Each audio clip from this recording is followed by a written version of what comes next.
दुर्गासूक्तम्।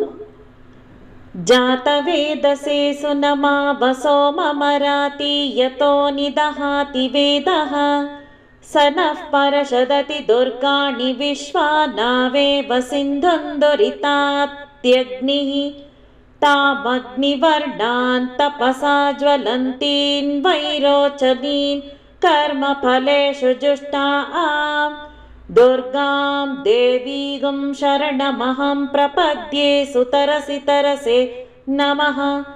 अग्ने त्वं पारयानव्यो अस्मान् स्वस्तिभिरति दुर्गाणि विश्वा पोश्च पृथ्वी बहुलान उर्वी भवातोकाय तनयाय शयोः विश्वानि नो दुर्गः जातवेदः सिन्धुन्न नाव दुरितातिपर्षि अग्ने अत्रिवन्मनसा गृणानोऽस्माकं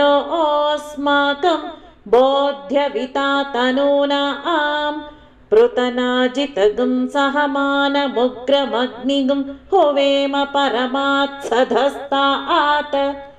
स नः परषदति दुर्गाणि विश्वाक्षामद्देवो अतिदुरितात्यग्निः प्रत्नोषिकमीढ्यो अर्ध्वरेषु सनाच्च होता नव्यश्च सत्सि स्वाञ्चा आग्ने तनुवं पिप्रयस्वास्मभ्यञ्च सौभगमायजस्व गोभिर्जुष्टमयुजो निषिक्तं तवेन्द्रविष्णोरनुसञ्चरेम